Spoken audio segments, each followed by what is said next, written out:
The first challenge with a hammer is to work out how to pronounce it, which is Mjolnir in our movie at the moment. Until somebody corrects me, I'm sure they will. Mjolnir, the hammer, this awesome weapon for Thor, extraordinarily powerful.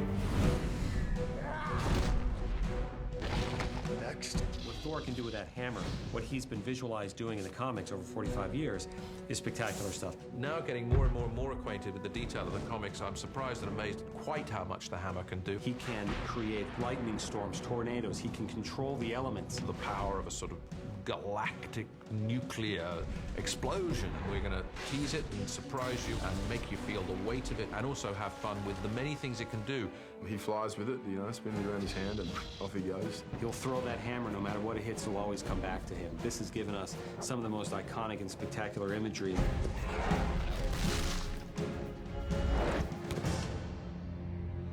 The process that we go through for any of the props, and this one in particular, was very long and exciting and fun, and in that we pull our team together, and everyone knows a little something about the hammer, and it's very important to capture all that. And so this particular piece went through a process of illustration. We drew almost 200 Mjolnirs.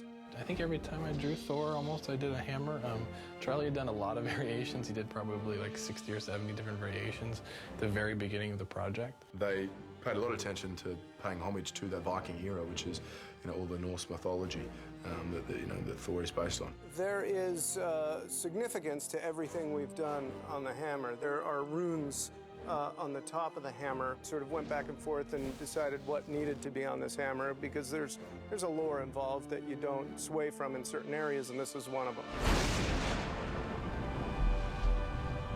Whoever wields this hammer, if he be worthy, shall possess the power of Thor. Norse mythology is definitely in there, but at the same time, it goes back to Kirby. So trying to fit those together, I think that's kind of where we started. I think that's also where Ken was like, you know, he does want to get Kirby in there and not completely lose the Norse element. Stan Lee and Jack Kirby created Thor, and the design work is just spectacular, what's coming together. Stan Lee and Jack Kirby, when they broke these worlds, they just took our world and tweaked it just a touch. I was thinking, what could we do that's different? And as far as I knew, there was no god who was a superhero taken from legend. So I thought, let's see, we could do Mars, we could do Jupiter, but somehow I thought to myself, the Norse gods, people don't know as much about them as they do about the Greek and Roman. It would be fun to do a Norse god. And Thor just sounded so dramatic. Thor with his mighty hammer. The way it's going to emanate light from within it, the way the storm is actually going to emanate from it out into the world, I think, and even the way it's going to swing above his head, you know, we're going right to those comic covers. In every sequence, we want to hit at least 2 or 3 classic Thor images.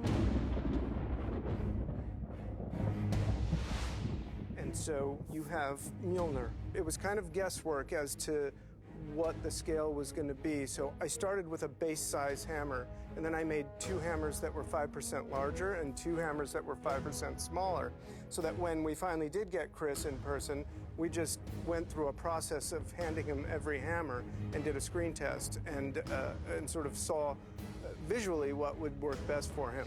Come on! We basically have 3 weights of hammer.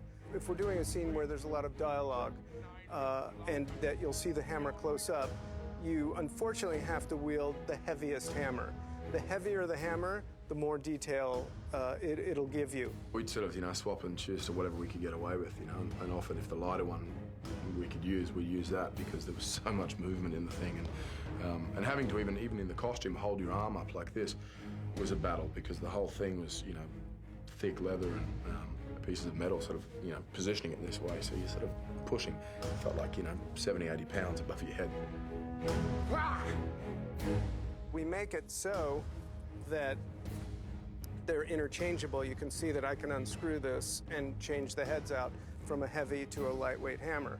the stunt stuff where we were hitting people was kind of more the softer rubber ones, and then the close-ups were a big, shiny, very heavy kind of hammer. This one, I would tell you, was 8 pounds. The foam one gets down to about 2.5 pounds, and he's able to throw it and catch it and do the things he does. When the rehearsals, I started kind of spinning it a lot and kind of working out what I could do without it sort of being, oh yeah, let's do something with the special effects.